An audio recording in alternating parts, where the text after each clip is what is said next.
Okay, so today I'm going to be making this dress for the Fig's birthday.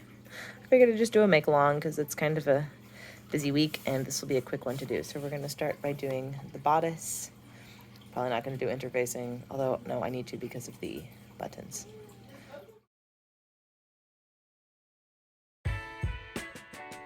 So while I was in Santa Rosa, I went to this incredible resale fabric shop called The Legacy.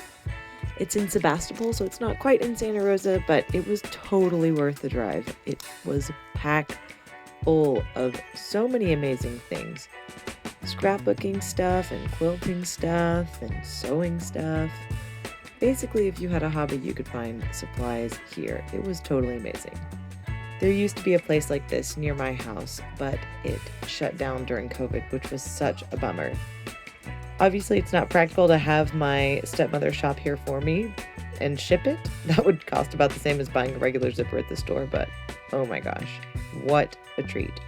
If you're ever in the area, you should totally go by and check it out. They were selling fabric by the pound. All of their prices were super reasonable. The pattern that I got for the Fig's birthday dress was 50 cents. Factory folded. Woo-hoo. Look at that haul. Cutest one. And of course, we got some other fun things while we were out there. Here's a quick peek at what we did.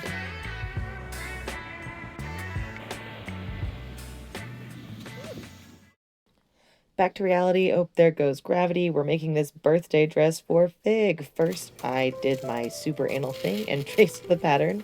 I only did the one size that I needed because I was in a rush. So what you can see here is that I only got a half a yard of this when I bought it because I was like, that's enough for a dress, but I'm about 6 inches too short to double it up. So I'm just gonna cut the piece to the length. Here I am marking the length and hope that I can gather it down to make some kind of fluff for a cute skirt. This will be the back panel since I kind of had to cut off the balloon a little bit. Ta-da! After tracing all my pieces onto the fabric, it was time to go to bed. So we're going to start by doing the bodice. Probably not going to do interfacing, although no, I need to because of the buttons. Also, you would not believe I literally yesterday evening threw away like exactly the size and shape of a small rectangle of interfacing that would have fit perfectly right here. And I thought, when am I ever going to need this? Right now, today, tomorrow, literally. This is why it's hard to not justify keeping everything.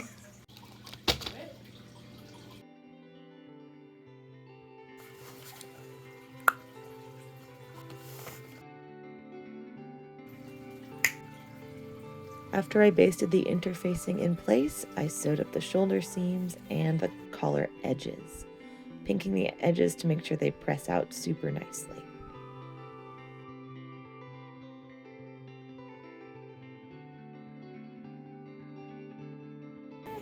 So cute, though. I know. It's so cute. What about what Mama's doing? Grumpa-lump. Okay. Once it was all pressed, I tacked the little middle part together and basted it onto the collar.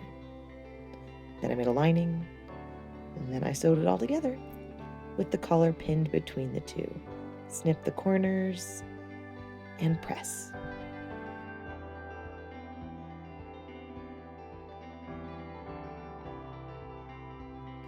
And here I am making the continuous lap.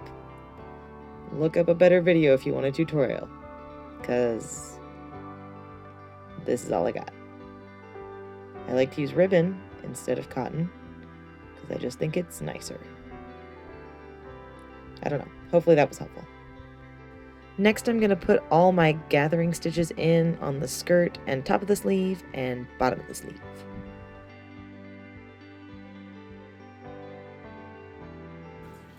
So I forgot to put the skirt together before I put the gathering stitches in the top, so I'm going to do that really quickly.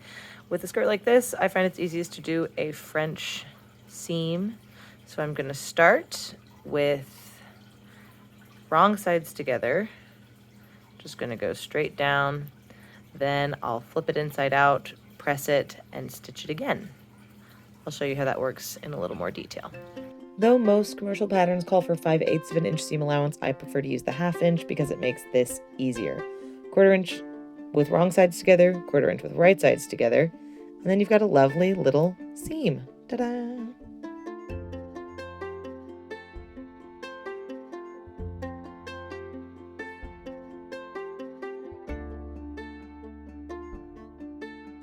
Now that I've gathered the skirt, I've pinned it inside of the outer, but leaving the lining loose because I'm going to use the lining to cover up the raw edges at the end of this.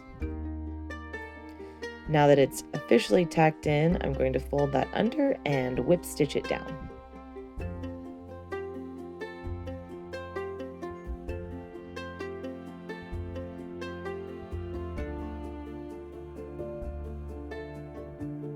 This pattern calls for a banded sleeve, but to be honest, I opted for elastic. So pause it if you want to read the instructions and keep watching if you don't want to see the instructions for how to do an elastic sleeve, because I didn't film that. One very sloppy blind hem later, it's done, except for the buttons, which are on hold because I can't find them. All of that used to be in there. She's very thorough.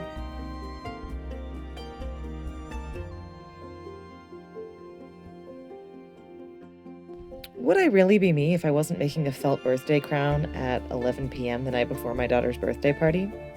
Probably not. 1 down, 5 to go. I had my mom bring this in from a little place that has wonderful wool felt. I'll link them in the bio. Oh no, not the bio, the description. Whatever, pom-poms. Do you ever make something and just know that it's going to be in your family for thousands of years to come? Here it is. It's so sweet. I love it so much. I ended up doing hand-finished buttonholes because honestly, machined buttonholes make me want to claw my eyes out. Bunny buttons. Bunny buttons. On your head, on, and take it off. It's cute like that too. And take it off. Off. Happy birthday, baby. Ooh. Should we put it back on again? On.